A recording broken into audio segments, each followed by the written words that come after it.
Bonsoir et bienvenue à cette dernière conférence du semestre, du premier semestre. Et donc pour terminer en beauté, on s'était dit que c'était intéressant de montrer de la construction navale, parce qu'en fait c'est dans le volet construction navale, c'est intéressant de montrer qu'il fallait aussi beaucoup d'imagination dans le domaine de la construction navale, et là en tout cas dans le domaine de l'architecture navale. Donc Monsieur Mermier, ici présent, est donc architecte naval et directeur de la société Ship Studio à Lorient. Donc c'est lui qui a imaginé le PolarPod. Alors peut-être que vous en avez entendu parler. Le PolarPod, c'est un laboratoire scientifique flottant, imaginé pour pouvoir explorer l'océan austral, vous savez, au niveau des 50e hurlants, là où ça bouge beaucoup, il y a beaucoup de courants, il y a beaucoup de vent. Et donc, pour y aller avec des bateaux océanographiques, c'est quasiment impossible.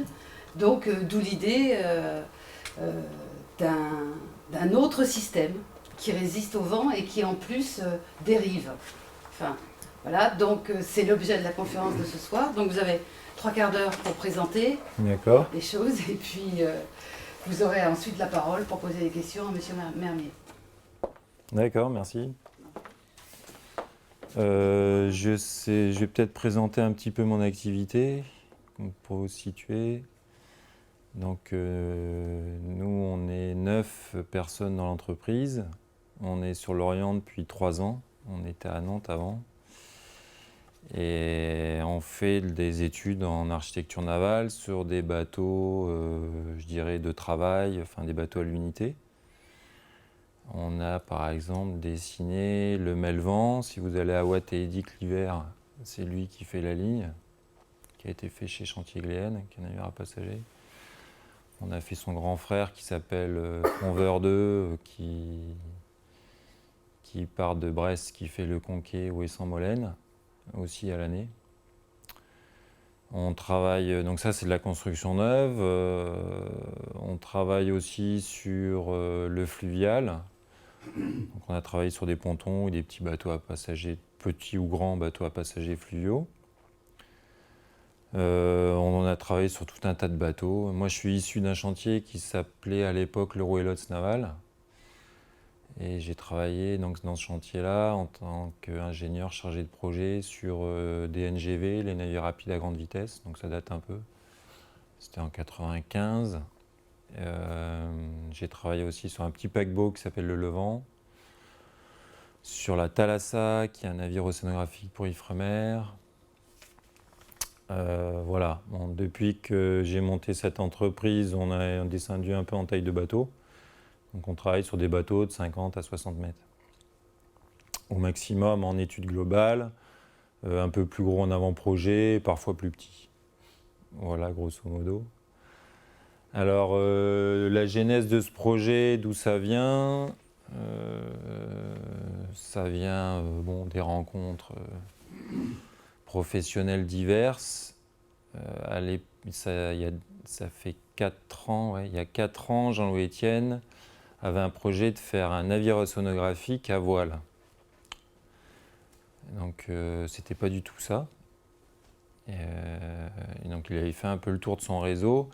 Et il avait appelé les gens qui lui avaient construit Antarctica à l'époque, qui s'appelle Tara aujourd'hui, qui se trouvent être les anciens collègues à moi. C'est-à-dire que moi, j'ai bossé dans un chantier qui avait racheté l'équipe, parce que les chantiers se coulent et se rachètent.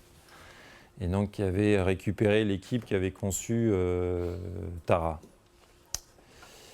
Et donc je me suis retrouvé avec lui, on a discuté, on a travaillé sur son projet de voilier océanographique, parce que nous on connaissait un peu les navires océanographiques, on connaît aussi un peu les voiliers. Et puis ce projet s'est pas fait pour des raisons, c'était quand même des très gros budgets, c'était pas évident à porter. Et puis voilà, ça s'est arrêté, et puis un an après il m'a rappelé, il m'a dit « Laurent, j'ai un autre projet ».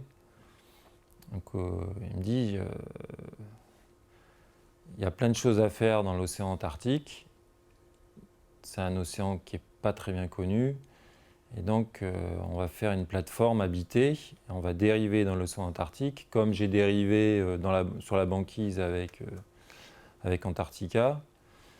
Voilà. Donc, sa première idée, c'était quelque chose d'extrêmement large pour être le plus stable possible. Donc, on a un peu échangé, on a regardé ce qui se faisait. Et puis donc, je vais vous expliquer maintenant l'histoire de PolarPod. Donc déjà le site de dérive, donc le projet aujourd'hui c'est de dériver autour de l'Antarctique. Donc c'est un océan qu'on appelle l'océan austral et en fait qui regroupe le sud des trois grands océans, l'Indien, l'Atlantique et le Pacifique. C'est un océan d'eau plutôt froide qui est immense et qui comporte un courant, ce qu'on appelle le courant circumpolaire antarctique, qui est un courant donc, qui tourne éternellement, qui est arrêté par rien du tout, et qui est énorme en débit. Alors il va pas vite du tout, mais il est énorme parce que les profondeurs d'eau sont plutôt à plusieurs milliers de mètres. Hein, ça va de 2000 à 7000 mètres. Voilà, donc l'idée c'est de... Alors c'est un océan qui est quand même... exploité. Enfin, il y a des navires qui naviguent dans cet océan-là, il y a des pêcheurs qui pêchent la légine. Il y a quelques navires, il y a les navires qui ravitaillent les bases en Antarctique, dont le Marion Dufresne, l'Astrolabe pour les Français. Le Marion Dufresne a des équipements scientifiques à bord, je crois que l'Astrolabe aussi. Donc il y a quelques campagnes qui sont faites, mais ce n'est pas un océan qui est très connu en mesure in situ. D'abord parce qu'il n'y a pas grand monde qui y passe, il est loin de tout. Ensuite parce que faire de la mesure océano sur cet océan-là, c'est pas facile parce que les conditions de mer sont très difficiles. Et les quelques mesures qu'il y a sont faites plutôt l'été. En hiver, il y a vraiment pas grand monde qui navigue, il y a quasiment personne. Alors, comme tous les océans, ils sont quand même... il y a d'autres moyens que de faire de la mesure océano ou biologique sur les océans. De plus en plus, l'homme coûte cher en mer, et donc on met des équipements autonomes qu'on balance à l'eau, et notamment tout le réseau Argos, avec des équipements qui plongent, qui récupèrent de la donnée, qui canalisent l'eau, qui remontent, qui envoient la donnée par satellite, puis qui replongent, etc. Donc il y en a quand même quelques-uns. Bon, ce n'est pas un océan qui est inconnu. C'est un océan qui est surveillé par les satellites, en tout cas sur la partie océanographique physique. Donc ça fait déjà, il y a des données satellites depuis une quinzaine d'années, notamment sur les états de mer, etc. Par contre, alors c'est un océan qui est très important apparemment au point de vue échange atmosphère-océan sur le CO2, puisque c'est un puits de carbone, et c'est des eaux froides. Et on ne sait pas très bien si le puits est en train d'être saturé ou pas. En tout cas, ça continue à être un puits. Et apparemment, les scientifiques disent que les modèles montrent qu'on ne sait pas trop ce qui se passe. Donc tous les scientifiques ont des modèles. L'intérêt d'une démarche comme celle de Jean-Louis Etienne, c'est de faire des mesures le plus précises possible sur un point, de dériver avec le courant, donc sur des durées longues. Et ça permet aux scientifiques qui font des mesures depuis loin, notamment depuis le satellite, de corréler par des mesures in situ. Hein, tout modèle scientifique a besoin de mesures in situ. Alors les mesures in situ aujourd'hui, elles sont très difficiles à faire parce qu'il y a des corrélations entre la mesure de l'équipement et le bateau qui bouge dans tous les sens. Donc il m'avait dit, si on veut intéresser les scientifiques, il faut apporter un plus par rapport au navire et donc apporter de la stabilité. Alors voilà, je répète un peu là ce que j'ai dit. On peut passer. Courant circumpolaire antarctique, puits de carbone. Donc on constate l'augmentation de la force du vent sur la zone, qui apparemment a tendance à diminuer la capacité d'absorption du CO2. Et les prédictions climatiques sont en avance de 20 à 40 ans par rapport au modèle. On peut passer à la suivante. Donc voilà, je vous disais l'importance de faire des des mesures in situ. Alors pour situer les conditions climatiques, parce que souvent les gens nous disent, notamment quand on parle acier, etc., les matériaux qu'on utilise sur le projet, ah ouais, alors il vous faut des aciers à moins 60, moins 70 degrés. L'océan Antarctique, on dérive dans les 40e, 50e, on n'ira pas au-delà du 60e, c'est océanique. Donc on n'a pas des moins 30, moins 40, moins 50. Les pilotes chart donnent moins 5, moins 10 l'hiver, ça peut descendre à moins 15, c'est comme chez nous. Voilà. Par contre, les conditions de mer, ce n'est pas exactement les mêmes que chez nous. Mais la température n'est pas une condition extrême. Ça peut être froid, mais ce n'est pas extrême. Voilà, on peut passer à celle d'après. Alors, le projet est inspiré d'un engin qui s'appelle le FLIP, qui a été construit dans les années 60.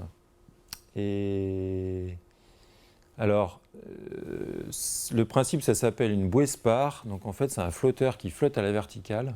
Je vous expliquerai un peu pourquoi et comment.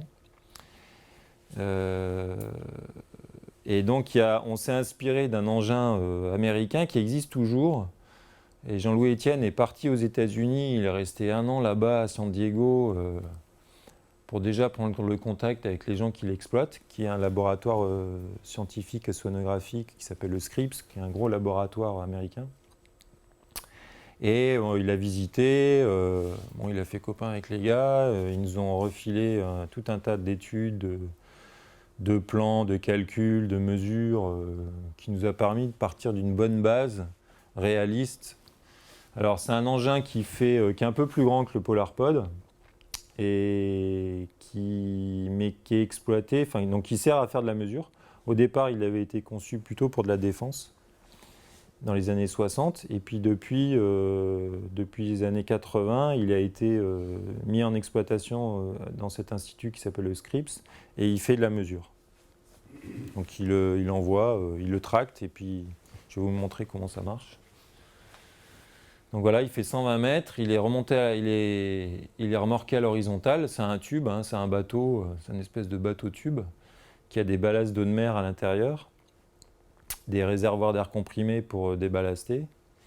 Et donc il y a un tirant d'eau, il fait 120 mètres, et il est en tirant d'eau de 100 mètres quand il est à la verticale. Je vais vous montrer une petite vidéo, et après on va revenir là-dessus. On voit le...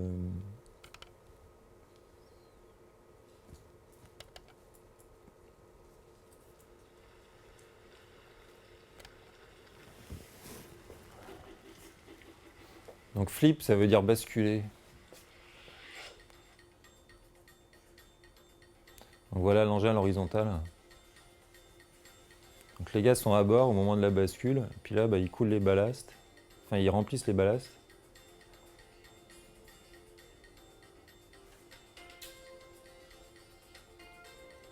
Alors vous voyez les grandes... Ça a été rajouté par le Scripps, là, les grandes échelles jaunes qui déplient, et c'est là-dessus qui marchent pour instrumenter, donc ils mettent des instruments à l'eau à partir de là. Voilà, ça prend 20 minutes à peu près l'opération.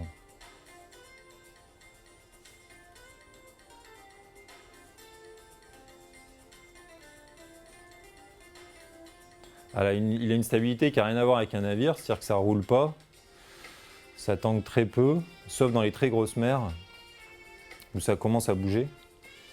Et donc en fait, ça permet des mesures qui n'ont pas à être corrélées avec les mouvements du bateau.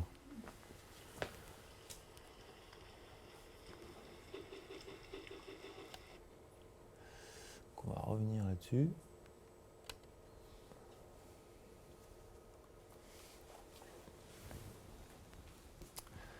Alors, le flip américain, ils nous ont donné les valeurs de mesure, etc. Il a un pilonnement, donc le mouvement vertical, qui est à peu près de 10% de la hauteur des vagues. Donc avec 5 mètres de vague, il monte et il descend de 50 cm. La gîte est très faible. C'est un peu une girouette. C'est-à-dire qu'il se met toujours face au vent, puisqu'il n'a aucune prise de rotation sous l'eau. Donc on s'était dit au départ, on va partir là-dessus, quoi, puis voilà, on va faire ça. On va même peut-être leur louer, et puis on va aller en Antarctique avec. Alors il a quand même 2 inconvénients pour l'Antarctique. C'est qu'il n'est pas très haut sur l'eau. Et en Antarctique, on a quand même des houles qui sont plus fortes que dans le Pacifique où ils ont fait leurs mesures. Et il a une période propre de pilonnement, c'est-à-dire que le pilonnement, c'est le mouvement vertical, donc tout engin, c'est comme un ressort hydrostatique, quoi. Donc la raideur du ressort hydrostatique dépend de la surface de flottaison. Elle est même égale à la surface de flottaison. Après, il y a la masse qui joue, mais il a un rapport surface de flottaison sur masse qui lui fait une période propre autour de 20-21 secondes. En 20-21 secondes, c'est pile poil les plus grosses houles qu'on peut trouver dans les plus grosses tempêtes de l'Antarctique. Ou d'un peu partout. Donc c'est assez gênant, c'est-à-dire qu'au point de vue sécurité, on peut se retrouver en résonance avec la houle. Et puis donc vous avez déjà des houles énormes qui vous fait partir votre bateau en résonance, et puis là, vous voyez ce qui peut se passer. Donc on a cherché un engin qui a une période propre un peu différente. Voilà encore une image du flip. Donc là on voit le gars qui marche sur les passerelles jaunes dont je vous avais parlé, là, qu'on voit ici. Puis là il y a plusieurs niveaux, voilà. Bon, il y a tout un tas de bazar, hein, comme tous les engins scientifiques. Alors il est aussi inspiré d'une autre bouée, parce que les Français à l'époque avaient aussi un projet un petit peu équivalent. Une bouée qui s'appelait Bora. Je vais juste enlever le truc là, comme ça vous verrez les textes. Et donc qui a été construit en 63 et qui a été mouillé au large de Villefranche et qui faisait aussi de la mesure océano. Elle était uniquement mouillée, alors que le flip a fait des opérations mouillées et en dérive. Et puis elle a été, donc c'était à l'époque où, donc là vous voyez un gars qui est en train de se faire tracter là, qui monte à bord. Il s'était même amusé à mettre des hélicos sur le toit. C'est un projet intéressant, il était un peu petit, il est un peu petit pour les très grosses mers. Il était réputé pas très confortable au mouillage, parce qu'il y avait des mouvements de rappel du mouillage qui étaient assez violents. Mais ils ont fait des mesures et puis après tout s'est arrêté. Il y a eu le feu, non ? Pardon ? Il y a eu le feu. Il y a eu le feu, mais ils ont réparé, ils ont réexploité. Et maintenant la tête, je crois, est sur la Seine-sur-Mer, où c'est un resto ou un truc comme ça. Ils ont récupéré et le fût est au fond et il sert aux plongeurs, puis même je crois aux commandos pour s'amuser à couper, à souder sous l'eau. Donc on revient au PolarPod. Donc voilà l'engin, donc c'est la bouée spar. La bouée spar, le principe c'est un flotteur qui est vertical. Ici on essaye d'être le plus léger possible. On essaye de mettre le flotteur principal le plus bas possible pour qu'il y ait un espace assez important où la mer bouge le plus et où elle rencontre le moins de volume. C'est pour ça que là on a un treillis, donc on essaye d'être le plus transparent possible sur l'eau. Il faut quand même un air gap, enfin une distance entre la flottaison et la partie habitée suffisamment importante pour que la vague puisse donner son amplitude, parce que le bateau, lui, bouge pas beaucoup.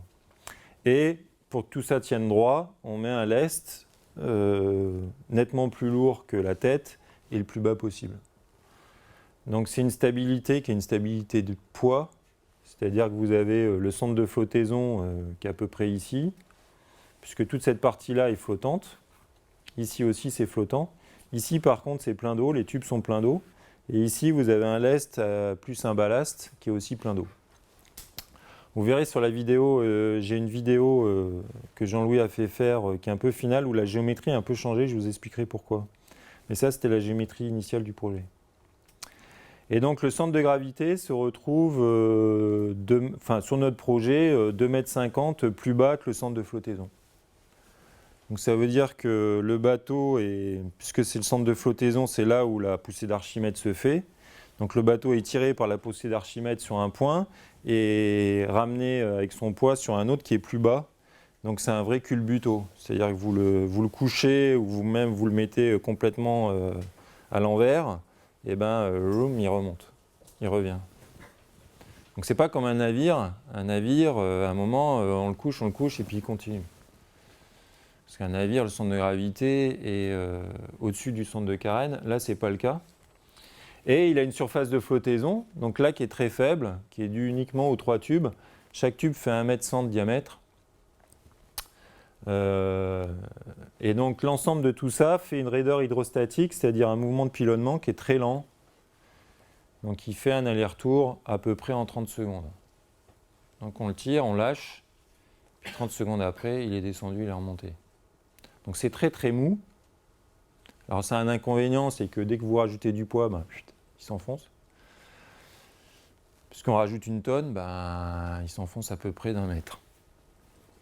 Donc là, il y a à peu près 15 mètres au-dessus de l'eau. Le flotteur commence à peu près à 20 mètres au-dessus de l'eau, et puis on descend jusqu'à 80 mètres sous l'eau. Donc comment on compense les variations? Parce qu'un bateau, ça a des variations de poids. On compense par des ballasts. Donc ici, ce n'est pas uniquement un flotteur, c'est un flotteur plus des ballasts d'eau de mer. Voilà. Et puis ces ballasts permettent de basculer le bateau à l'horizontale. Donc on a fait... alors, c'est un bateau, mais ce n'est pas un bateau. C'est un mix entre un bateau et une plateforme pétrolière. C'est-à-dire quand vous allez voir les sociétés de classification, ils vous disent, moi, j'applique les règlements de plateforme pétrolière. À juste raison, parce que déjà la technique du treillis, etc., c'est plutôt des trucs de plateforme pétrolière. Je vous montrerai des exemples de plateformes de type spar. Et puis surtout parce qu'un bateau, ça manœuvre, ça peut épauler la vague, ça peut fuir le gros temps s'il a suffisamment de vitesse. Nous, on subit, comme une plateforme. Je peux passer à l'autre. Donc voilà l'engin. Alors la nacelle, en fait, il y a une partie habitée avec une timonerie là-haut.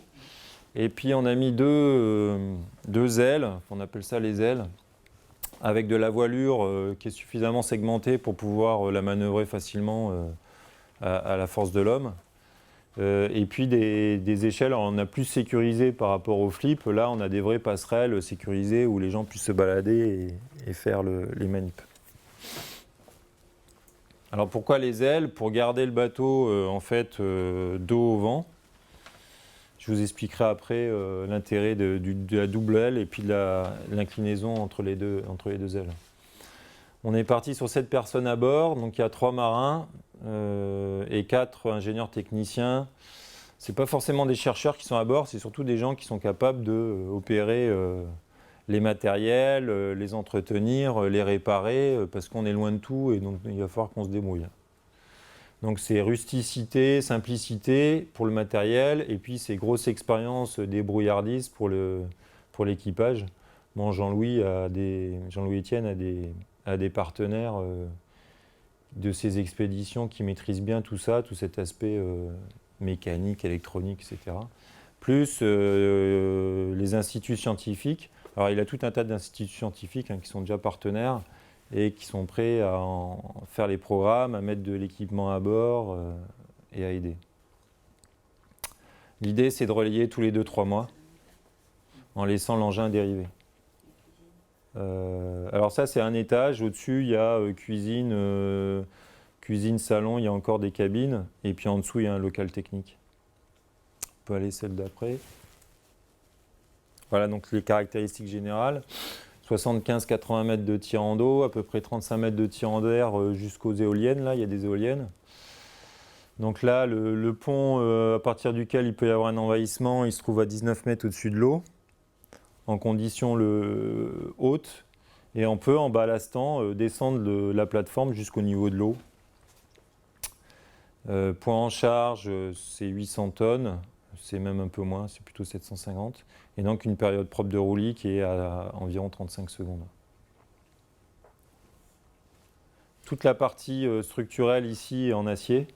Et puis là, on est parti en aluminium pour réduire les poids. Donc voilà les passerelles. Là, il y a une passerelle. Et donc on était parti sur un rail en dessous. On va peut-être mettre le rail au-dessus pour simplifier la manutention du matériel. Alors l'idée aussi, c'est d'être autonome en énergie. Donc ils dérivent. Pour des questions de sécurité, on a quand même un groupe électrogène à bord. Mais en conditions normales, je dirais non exceptionnelles, on ne fonctionne qu'avec l'énergie du vent. Donc on essaye de diminuer à fond l'énergie. Ça, c'est pas facile. Ce qui consomme sur un engin comme ça, enfin comme sur tous les bateaux, c'est le chauffage, c'est la cuisine. Après, il y a les instruments, les pompes, les trucs comme ça. Les instruments scientifiques, il y en a certains qui consomment. On veut mettre il y a le treuil.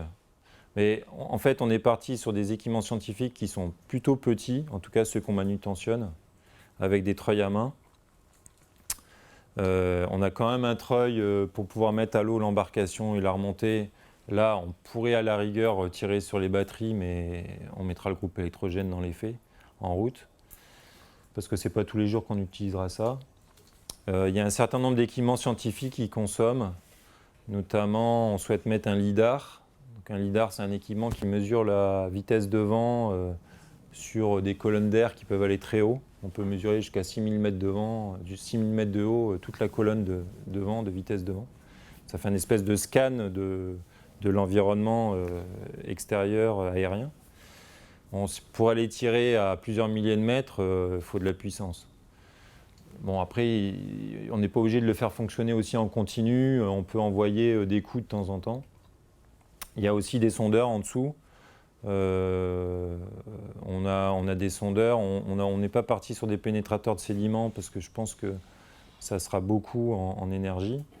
Mais on a des sondeurs là-bas. Il y a des AUV, donc je vous expliquerai après, des petits équipements autonomes. Voilà. Pour éviter de chauffer trop, en fait, on ne chauffe carrément pas.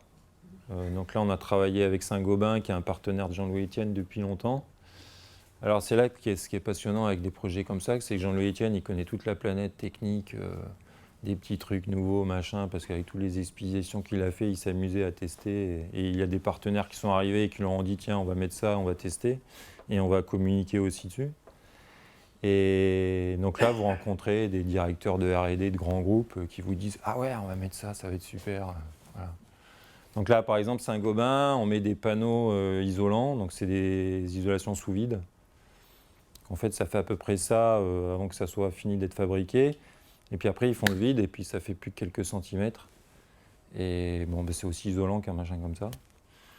Donc là, on en met partout. Donc on fait une espèce de thermos, donc avec quand même une ventilation double flux. Voilà, on s'est bien amusé à faire. Enfin, c'est eux qui sont bien amusés à faire des calculs. Ils ont même fait une maquette. Alors il faut protéger par un contreplaqué, parce que si vous punaisez un poster sur le machin, ben, il regonfle.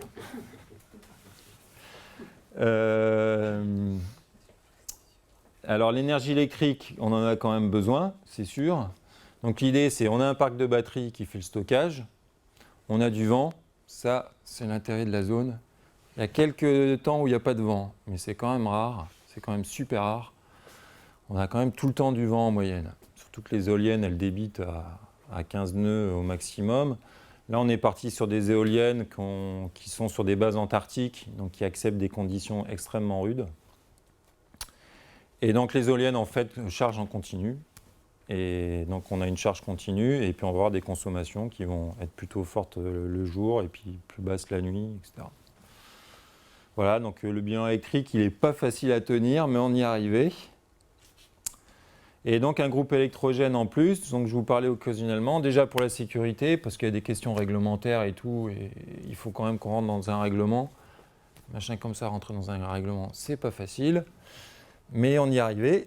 Donc c'est réglementairement un cargo de moins de 500 de jauge brute, pour ceux qui connaissent, sans propulsion.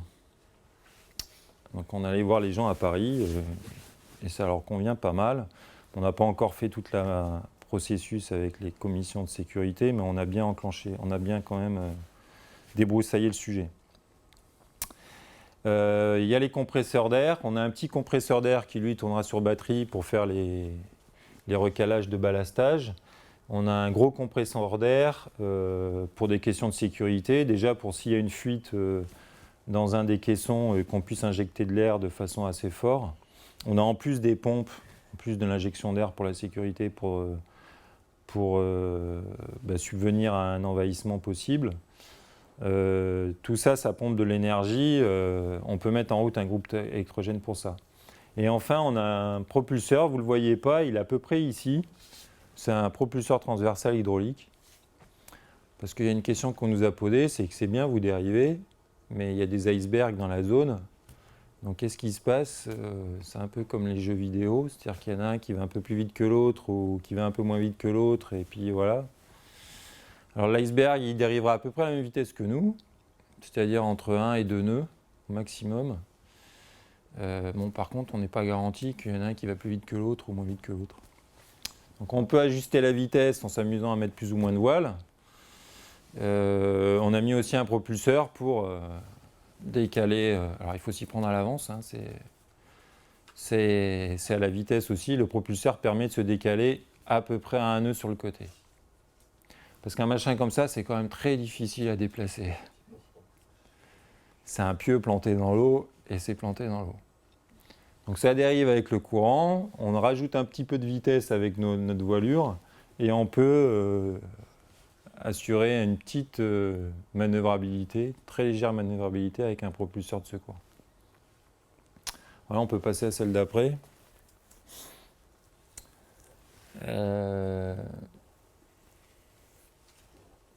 Alors le gros intérêt, alors il y a les scientifiques qui sont sous l'eau qui vous disent moi ça m'intéresse, mais bon ça m'intéresse surtout parce que vous ne bougez pas, donc vous allez pouvoir me faire des mesures assez propres du courant, etc., de tout ce qui se passe sous l'eau. Il y a des gens qui sont très intéressés, qui travaillent sur la surface atmosphère-océan, où là il se passe des choses qui apparemment ont été modélisées et tout ça, mais ils n'ont pas beaucoup de mesures in situ sur des très gros temps et dans ces océans-là. Donc là ils disent c'est parfait, parce que d'habitude on n'a rien, les bateaux bougent tellement qu'on ne voit rien. Donc là, ils regardent les échanges et puis alors c'est de la microphysique et des choses comme ça. Donc ils ont des équipements qui mesurent tout ça. Et après, il y a les gens qui travaillent sur ce qui est atmosphérique. Où là, c'est pareil, mais on est sur une plateforme qui est suffisamment haute pour être loin des embruns.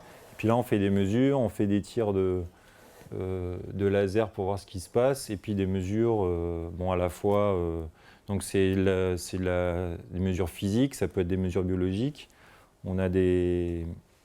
On écoute aussi la mer pour écouter. Alors, il y a le bruit de fond de l'océan, qui correspond au bruit du krill.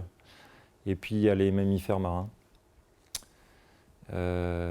Voilà, les équipements permettent de mettre à l'eau, donc CTD, ROV, AUV. Donc, tout ça, c'est des petits équipements scientifiques qu'on voit sur les navires scientifiques. Les drones, on a regardé, il y a des Américains qui ont des petits drones, c'est-à-dire des petits hélicos télécommandés. Pour aller s'amuser à faire un tour et revenir. Bon, ils nous ont dit que d'après eux, c'était jouable. On n'est pas allé très loin sur ce sujet-là. Et puis donc là-haut, on a un poste de veille, puisque c'est un navire, donc il faut faire de la veille. Et puis il faut voir ce qui se passe. Donc le poste de veille, on l'a mis le plus haut possible. C'est Saint-Gobain aussi qui fournit les vitrages, qui seront bien renforcés. Alors ça, c'est l'avant du bateau. Donc les volets, alors vous verrez sur une autre vue où on voit, je vous montrerai une petite vidéo après. Les volets, en fait, on ne les voit pas là sur cette vue-là, mais ils sont à 45 degrés. Donc le vent vient de là et on a les deux ailes qui sont comme ça à 45 degrés. C'est pour déjà lui donner une stabilité. Donc naturellement, il est toujours face au vent. Et pourquoi deux? Parce que quand vous avez une dépression qui passe, vous avez toujours un décalage entre le vent et la houle. C'est-à-dire que le vent démarre comme ça, la houle continue est plutôt dans ce sens-là, le vent démarre comme ça, puis après il tourne comme ça, puis en fin de dépression, il est à 45 degrés dans l'autre sens. Et puis la houle suit plus ou moins, sauf que la houle principale, elle est toujours dans le même sens. Et donc d'avoir ce système à 45 degrés, ça permet, en affalant d'un côté et en laissant la voile de l'autre, de donner une inclinaison de 45 degrés par rapport au vent. Donc de mettre toujours l'engin par rapport à la houle principale.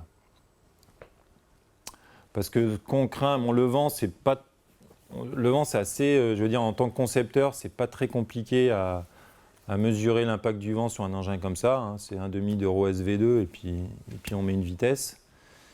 La mer, c'est plus compliqué. Je vous en parlerai après. Depuis qu'il y a des rock waves qui ont été mesurés, donc des vagues scélérates, moi, en tant que concepteur, je me dis, faut quand même que je regarde ce qui se passe. Donc qu'est-ce que c'est qu'une vague scélérate? Comment on dimensionne un engin avec ça? C'est beaucoup plus compliqué. Donc on a conçu l'engin pour pouvoir déjà, naturellement, pouvoir mettre le dos toujours face à la houle. On peut passer à l'autre. Donc voilà les caractéristiques du courant. Donc c'est un courant qui est assez perturbé, hein. Il y a pas mal de circonvolutions, il y a même des tourbillons.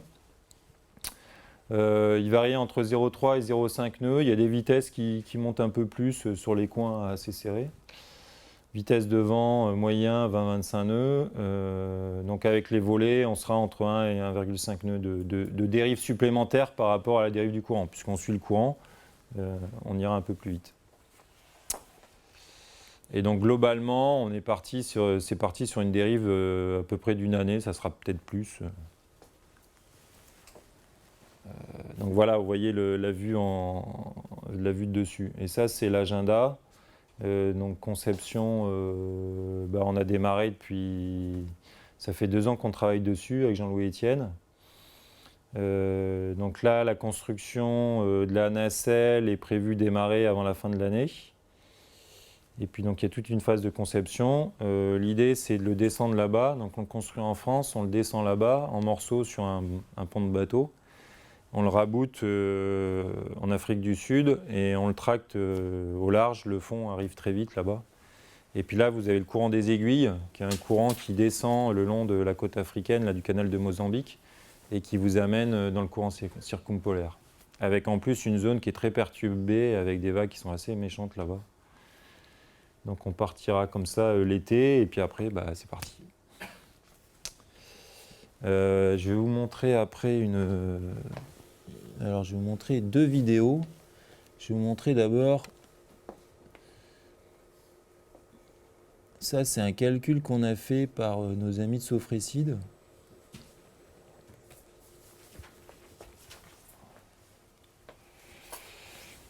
Donc c'est un calcul de tenue à la mer de l'engin. Là, c'est la tempête, ça correspond à peu près aux tempêtes centenales de la zone.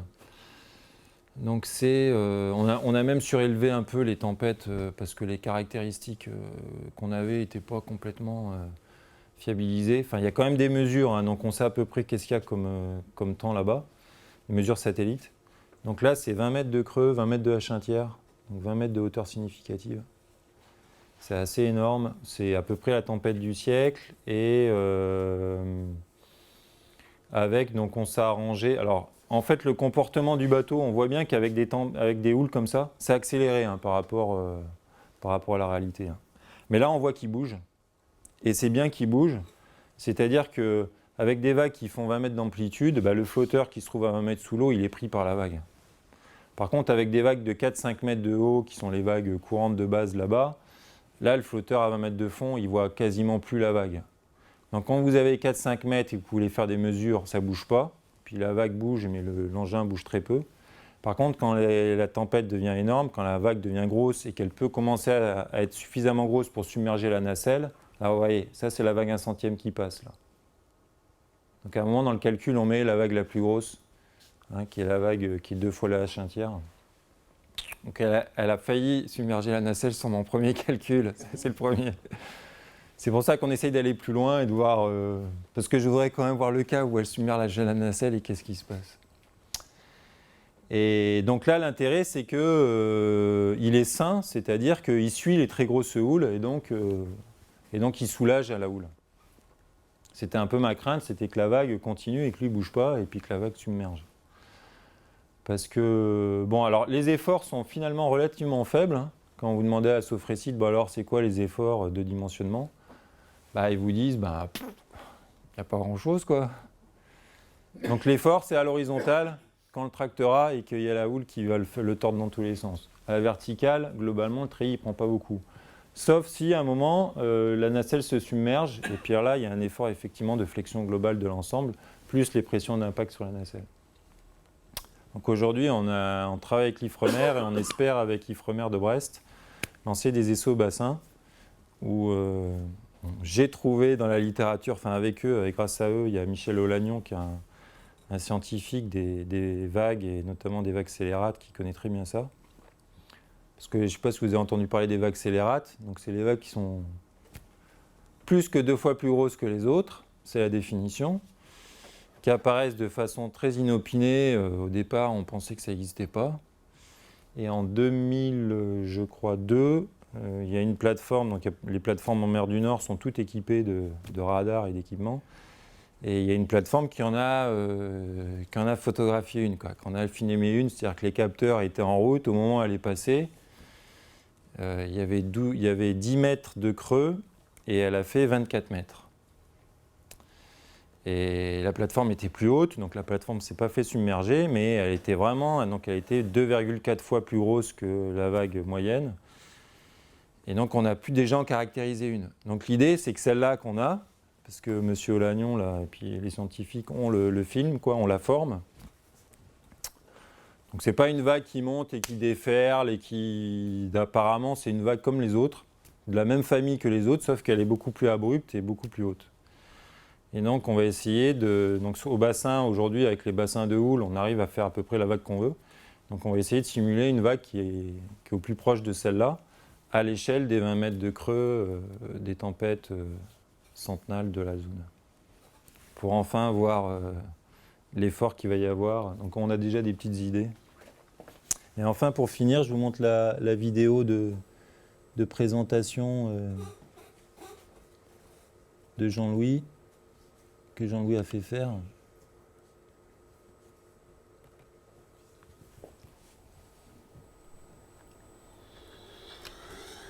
La prochaine expédition se déroulera autour de l'Antarctique, à bord d'un vaisseau qui dérivera dans le puissant courant circumpolaire. Acteur majeur de la biodiversité marine et du climat de la Terre, cet océan est encore méconnu.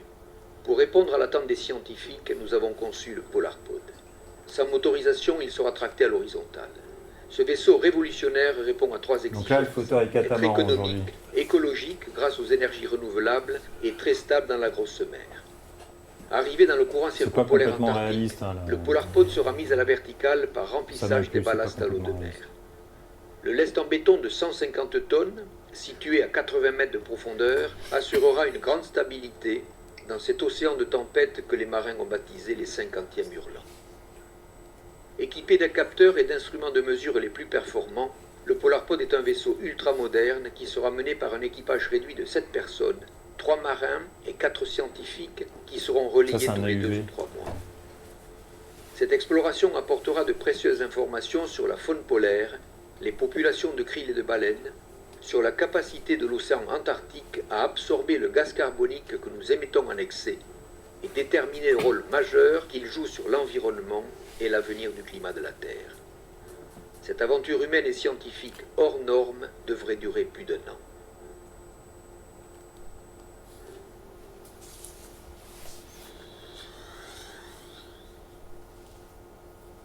Voilà. Je crois que c'est à peu près tout ce que j'ai à vous montrer. La prochaine expédition se déroulera autour de l'Antarctique. Ah, ça repart en boucle. Ouais, c'est bon.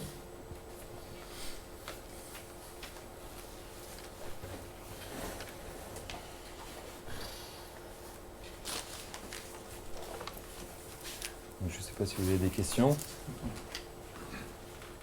Est-ce que vous pouvez passer de la passerelle supérieure jusqu'au ballast sous l'eau? Non. Alors, il y a des tubes, il y a un moyen d'y aller. Donc, il y aura un moyen plutôt de secours d'y aller. Mais a priori, on n'y va pas. Il n'y a pas d'équipement en bas. Tous les équipements, on les a laissés là-haut. À un moment, on a envisagé de mettre des équipements lourds en bas. Du point de vue sécurité, ça ne me plaisait pas trop. On pourrait descendre. On peut même mettre un escalier en coordination dans le truc, quoi. On est préféré en bas, c'est que du ballast. Il y a des pompes autonomes qui sont des pompes immergeables qu'on démarre de là-haut. Et puis il y a de la tuyauterie pour souffler de l'air comprimé. Il y a quelques vannes télécommandées. Donc là, il y a un petit. Il y a peut-être un moyen. Il y a un besoin de temps en temps d'y aller pour voir, mais c'est exceptionnel. J'avais cru comprendre que Jean-Louis Etienne avait des problèmes pour réunir les fonds suffisants parce que ça coûte très cher. La construction globale de l'engin, aujourd'hui, on est sur 5 millions d'euros.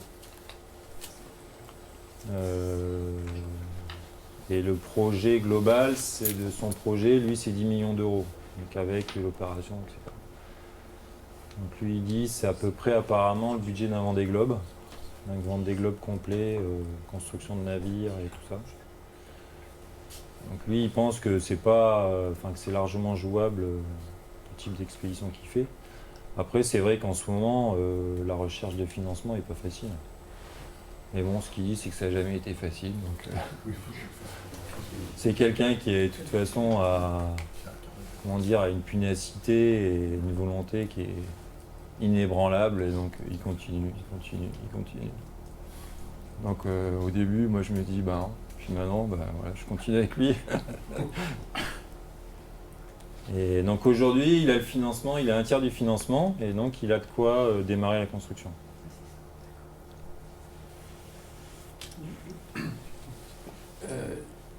Je pense que Saint-Gelard, vous l'avez dit, un peu de stabilité.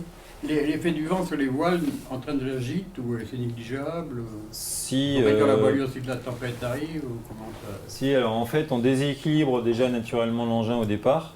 C'est-à-dire qu'on met les lestes un peu décalées, donc il a une gîte naturelle, il a un tangage naturel de 2 degrés dans un sens, et le vent de 20-25 nœuds le remet à 3 degrés dans l'autre. Oui. Donc si, il a quand même une influence. Après, par très gros temps, donc là, toute voile affalée, 80 nœuds de vent, on gîte jusqu'à à peu près 10 degrés.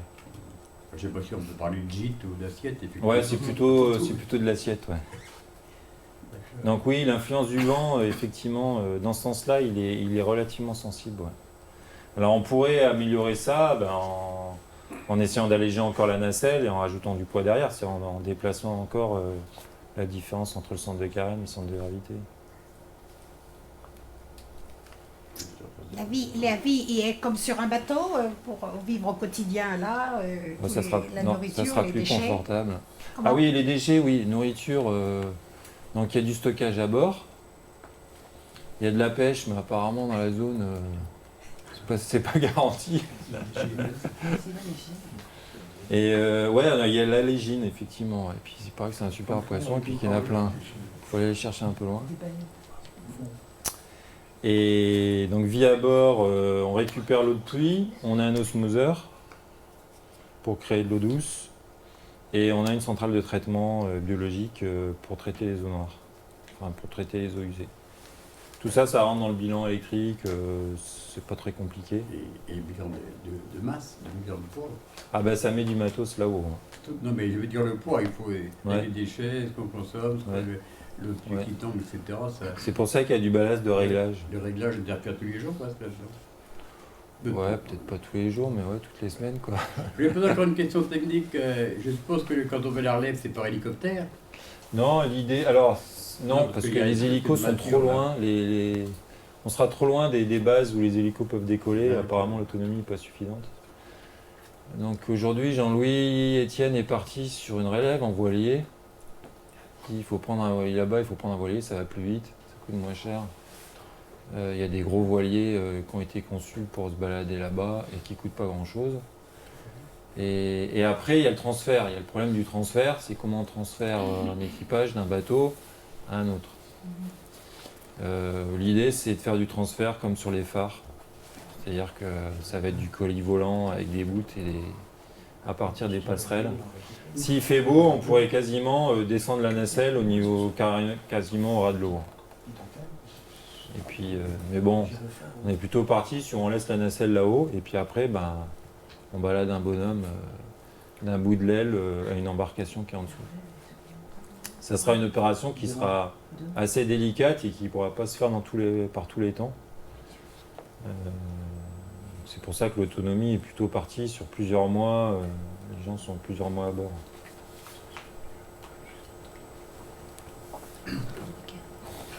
Le chantier qui construit l'engin, vous avez dit que c'était en France? Ouais, c'est en France, c'est pas encore décidé. Il y a plusieurs options. On essaye que ça soit pas loin d'ici. Voire même tout près. Bon, c'est pas gagné. Il y a des gens qui font des belles choses dans le budget qui va bien. Donc, bon espoir que ça se fasse pas loin. Ouais. Et alors il y a 2 métiers là-dedans, il y a la nacelle, en gros c'est un espèce de bateau en alu. Il y a la jonction entre la nacelle et le treillis, donc là c'est de la mécanique, hein, c'est des très grosses brides en alu avec du découplage électrolytique. Et après le reste, le treillis, c'est de l'offshore. Donc là il faut travailler avec des gens qui savent faire ça. En France, il y en a quelques-uns, il n'y en a pas beaucoup.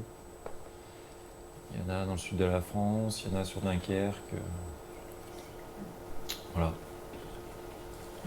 Et tout à l'heure, vous avez dit que votre entreprise était sur Nantes et vous étiez du coup rapproché de Lorient. C'était dans un but d'être dans un pôle un peu plus porteur ou... Oui, nous, notre métier, donc nous on travaille plutôt pour les chantiers bretons. Hein, puisque les chantiers de taille moyenne, ça se passe ici. Et je faisais 25 000 bornes par an vers la Bretagne quand on était à Nantes. Puis voilà, ma femme est dornoniste.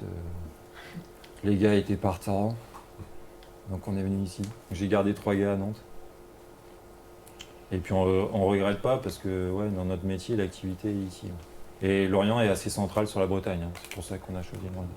Vous êtes sur le quartier de la Basse-Marine ou... On est avenue de la Perrière. Avenue de la Perrière. On est dans les anciens locaux de la Sberne, qui était aussi un bureau d'études. Monsieur Paulet. Voilà. Le système d'isolation qui est révolutionnaire a des applications autrement? Oui, c'est déjà utilisé en fait. Alors apparemment très très peu en Europe. C'est utilisé pour des boîtes de transport d'organes. Ils en mettent plusieurs couches et c'est super isolant. Et c'est utilisé dans des frigos et dans des camions frigorifiques au Japon. Parce qu'ils cherchent les centimètres là-bas. Dans les appartes et dans les rues et tout ça. Et donc ils font des frigos qui ont des épaisseurs très faibles. Et c'est les Allemands de Saint-Gobain qui développent ça. Alors, il y a plusieurs innovations. Hein. Il y a de la batterie. Bon, tout ce qui est batterie lithium-ion, là, ça n'arrête pas d'évoluer. Donc c'est pas super innovant, mais il y a de quoi faire. Je vais vous montrer après, si vous voulez, pour vous montrer les... Voilà. Ça, c'est pour vous montrer un peu l'histoire de la Bouespar. Donc vous voyez, la Bouespar, elle a été utilisée sur l'offshore. Donc l'offshore, en fait, a démarré assez proche de la Terre, et puis on était posé au fond. Puis après, on a continué à aller plus ou moins plus loin au fond. Il y a les tension legs, c'est-à-dire qu'ici, c'est une flottabilité que vous forcez vers le bas en tirant avec des câbles. Donc là, il faut des gros ancrages. Et puis après, on flotte. Et les flottes, c'est la Bouespar. Donc au début, c'est la classique spar, c'est un gros tube. Et après, c'est la truss spar. Truss, ça veut dire treillis. Donc voilà ce que ça donne, c'est une plateforme spar, ça. Et après, il y a des Bouespar aussi qui sont utilisés pour des petites instrumentations. Ça, c'est une petite bouée. Et enfin, il y a la première éolienne flottante et de type spar. Elle s'appelle iWind, elle a été faite par les Norvégiens. Et donc elle flotte sur le même principe. Donc voilà, là vous avez une autre bouée instrumentée. Là. Donc ça c'est l'innovation. Et ça enfin c'est les équipements qu'on a aujourd'hui, scientifiques, qu'on utilise. Ça c'est les profilers du programme Argos dont je vous avais parlé. Hein. Il y en a, je sais plus, il y en a plusieurs milliers dans le monde qu'on a balancés. Et ils descendent, ils remontent, ils envoient la mesure. Et ça c'est les AUV, donc c'est des petits sous-marins autonomes qui se baladent, qui vont faire leurs mesures et qui reviennent.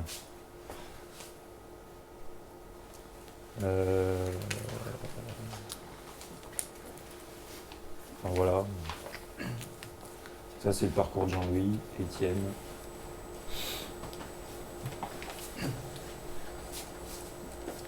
J'ai une question. Dans le cas peu probable que le flotteur, en fait, où il y a le ballast, se perce, oui. Du coup, est-ce qu'il y a des situations de sécurité qui permettraient de lester le poids comme ça se fait sur les sous-marins ou quoi? Parce que sinon, c'est le lest en fait qui va permettre l'équilibre avec le lest, le ballast. Si le ballast se vide, en fait, ça coule. Naturellement. Si le ballast... oui, c'est le flotteur... Oui, si le flotteur, si l'air s'évacue. Oui, si le flotteur a une fuite. Et donc ça, c'était pris en compte dans le... Alors en fait, on compartimente le flotteur, comme un bateau, quoi, on met des compartiments. Et puis, en cas d'envahissement d'un compartiment, on supporte une stabilité après avarie, qui permet de ne pas faire grand-chose, de survivre et d'évacuer si ça va très mal. L'évacuation, on est plutôt parti sur un bateau un peu fait maison, où on peut se retrouver à 7 et survivre avec une petite voile et faire un peu route. Parce que le règlement, là, il vous impose que des radeaux. Ça nous paraissait un peu léger. Donc oui, il y a une capacité de... Mais bon, c'est un problème comme tout bateau. Hein. C'est-à-dire que s'il y a un trou dedans, effectivement, c'est pas gagné. Surtout qu'on est très bas, et donc il y a de la pression. Alors l'idée qu'on a, c'est que déjà le ballast, donc les flotteurs, qui sont des compartiments vides, on les met sous pression. Donc déjà on les met, on a des compresseurs, donc autant les mettre sous pression. Donc déjà la tôle travaille moins, quoi. On lui met une légère surpression. Et puis comme ça on détectera l'envahissement par des chutes de pression. Et puis on aura peut-être le temps d'intervenir plus vite. Mais c'est sûr qu'une fuite à bord d'un bateau comme ça, quand vous êtes à 20 mètres sous l'eau, ça fait 20 bars de pression, quoi. Ça fait 2 barres de pression. C'est pas mal. Voilà. Oui. Une question peut-être un peu politique, peut-être. Oui. Par rapport à l'époque où le partage approximatif du continent antarctique s'était fait entre grandes puissances impérialistes, il y a 3-4 pays émergents qui sont quand même sacrément importants, qui ont des appétits maintenant, qui ont des grandes facultés. Est-ce qu'il y a un regard chez eux, des appétits, des discussions, des recherches d'échanges Là, on n'est pas sur le continent, on est quand même très loin. Et moi, j'ai pas eu d'écho du tout sur l'océan Antarctique, sur l'océan Austral. Je pense pas que ça soit... C'est pas une route commerciale future. L'Antarctique a été quand même un peu sanctuarisé. Aujourd'hui, il s'occupe beaucoup plus de ce qui est de l'autre côté. Mais sur ses ressources. Pôle Nord. Les ressources dans l'océan Antarctique, il faut aller les chercher. Hein. C'est plusieurs milliers de mètres. Hein. Non, je pense qu'on est loin d'intéresser beaucoup politiquement. En tout cas, moi, je me suis occupé de la conception, hein, mais j'ai participé à des discussions, etc. J'ai pas ressenti du tout ça. Non, c'est surtout un gros océan qui est un peu une courroie de transmission des 3 autres. Donc il a une importance scientifique, il a une importance sur les échanges atmosphère-océan. Ça c'est sûr, tout le monde le dit.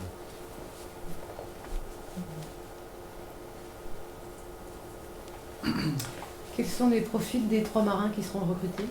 Ouais.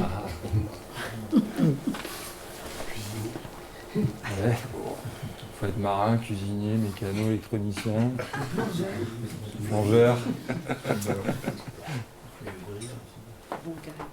Bon caractère, bon humour. Je sais pas, sincèrement. Mais je pense qu'il faut être des merdes et puis il faut aimer ça. Il y a des candidats qui ont travaillé sur des bases antarctiques, qui ont navigué sur l'Astrolabe, enfin des choses comme ça. Donc des gens qui connaissent déjà la zone, puis qui connaissent les conditions rudes et éloignées de tout. Ça va être ça, je pense. Il y aura combien d'équipes? Combien d'équipes à tourner? Oui. Je crois qu'il est parti sur 2 équipes. Ouais. Je sais pas, mais je pense que c'est ça, ça va être 2 mois. Combien de femmes à bord? C'est 2 mois. Hein? Combien de femmes à bord? Ah c'est ouvert, hein. Tu peux t'inscrire, Pascal. Non, ça va. Quelle surface habitable? Il n'y a pas grand chose, mais il y a beaucoup plus que sur le flip. 150. En tout, c'est ça, on a 150 mètres carrés. C'est Pascal qui a fait le chiffrage des emménagements, un petit peu. Sur le flip, ça a été conçu par les sous-mariniers, c'est très serré. Et en plus, ils vivent à bord à l'horizontale. Alors que nous, à l'horizontale, on ne vivra pas à bord. Il y aura un transfert pour faire la bascule, mais eux, là-bas, pour des questions réglementaires assez compliquées de l'époque, ils vivent à l'horizontale. Donc tout l'engin est conçu pour vivre dans un sens et dans l'autre. C'est super. Donc il y a les lavabos sur cardan, il y a les toilettes sur cardan, il y a les couches, il y a les portes qui se transforment en ouverture. Enfin, c'est assez... Donc nous, on aura le groupe électrogène sur le cardan. Nous, on aura le groupe électrogène sur le cardan, parce que pour la bascule, lui, il faut qu'il reste droit. Les frigos, il n'y a pas grand-chose. Hein. Les batteries lithium-ion, ça accepte le retournement. Ah oui, puis la centrale voilà, enfin, où la centrale, il faut la vidanger complètement avant de la basculer. Ça ne sera pas une opération très simple. Le flip, on voit, c'est 20 minutes. Enfin, il y aura de la remise en route, etc. Ça sera une bonne journée si ce n'est pas plusieurs jours. Et pour remorquer, il faudra du beau temps aussi. Alors pour remorquer, en fait, quand il est à l'horizontale, on a fait les calculs, parce que tous les gens de l'offshore nous ont dit, leur plateforme offshore, ils ont à peu près les mêmes soucis. Hein. C'est-à-dire qu'ils fabriquent les plateformes à l'horizontale, soit ils les mettent sur des très gros bateaux, soit ils les tractent. Ils les tractent pendant des milliers de milles, et après ils les basculent. Et l'engin, il travaille quand il est à l'horizontale, parce que là, il y a la houle qui fait du moment fléchissant. Et là, les efforts sont très importants. Donc, on est limité en temps, c'est-à-dire que c'est suivant conditions météo. On ne peut pas supporter n'importe quel temps. Donc là, on est parti sur 5 mètres de creux, en conditions normales. Donc on peut remorquer jusqu'à 5 mètres de creux, et puis là, le bateau, l'engin travaille correctement. Si ça va au-delà, eh ben, on bascule. Si la prévision météo dit, on bascule, puis on attend. Puis le remorqueur attend aussi. C'est sûr que l'engin est super pour de la mesure, c'est vraiment un équipement qui a des grosses qualités sur le confort à la mer, la tenue à la mer. Il a un gros inconvénient, c'est la mise en place et le déplacement.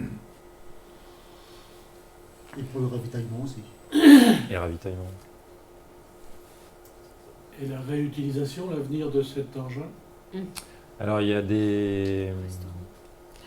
a un institut, je ne sais plus lequel, il y a un institut américain qui dit, moi il m'en faut 5, 7 comme ça. L'avenir est devant vous.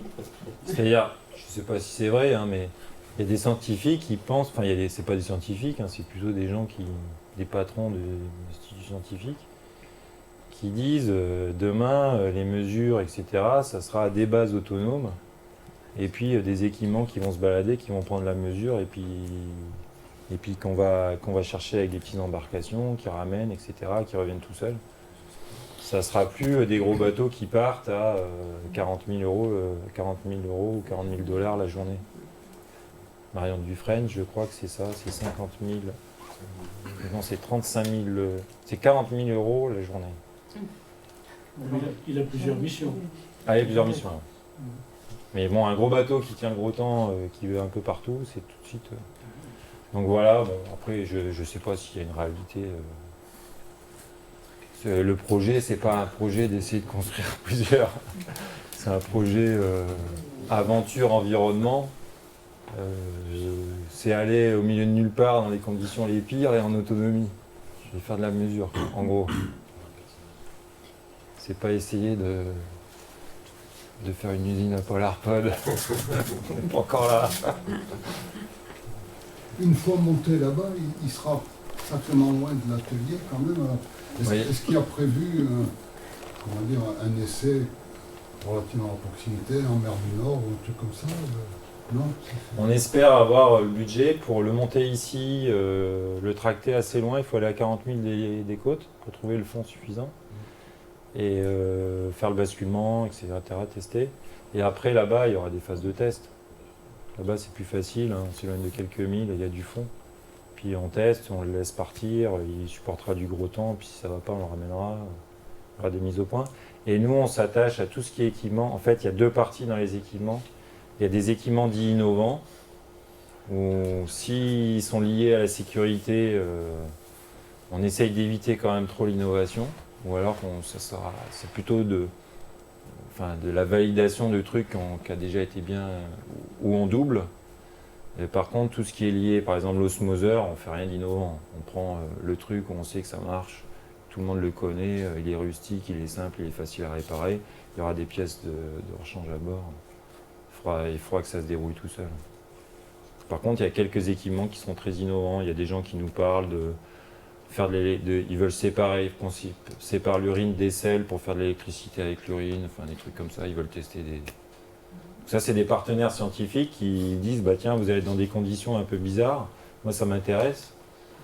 Est-ce que je peux vous mettre un petit équipement qui vous fera un peu d'électricité et puis ça me permettra de voir ce qui se passe. Donc ça, on dit oui, quoi. Pas forcément gênant si ça tombe en panne. Et après, il y a les mesures scientifiques. Là, c'est pareil, on utilise des équipements plutôt robustes. De toute façon, les scientifiques n'acceptent des mesures qu'avec des équipements qui ont été certifiés, vérifiés, validés. Donc là-dessus, on n'innove pas trop. J'ai une dernière question. Il y a une boîte pas très loin, du coup, qui a déjà fait des plateformes sur un 90. C'est les plateformes STX à l'époque, du même gabarit que ça. Ils ont en plus, fin 2013, il y a une baisse d'activité potentielle avec le livre blanc lié au réétalage des frais. Et en plus, ils sont dans une optique de changer un peu, de se diversifier. Est-ce qu'elle a déjà été approchée ou aujourd'hui? Je ne sais pas, c'est laquelle? DCNS à côté. Oui, ils ont été approchés. Ouais. Ouais. Oh ben, on a approché tout le monde. Tout le monde est au courant. Il y en a certains qui ont chiffré, il y en a d'autres qui ont dit ouais, ça nous intéresse, mais ils n'ont rien fait. La difficulté de projets comme ça, c'est que quand vous allez voir des CNS, c'est pour être partenaire. Donc soit ils disent oui, soit... Oui, mais après pourquoi pas le fabriquer. Mais Jean-Louis Etienne, il n'a pas le porte-monnaie perso pour lancer le truc. Donc son projet, c'est des partenaires scientifiques pour monter le programme scientifique, puis des partenaires industriels, communication, pour soit fournir du matériel, des équipements, monter les équipements, etc.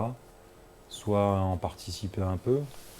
Et puis, côté sponsoring, communication sur l'ensemble du projet. Là-dessus, il faudra lui poser la question. C'est plutôt lui qui gère ça.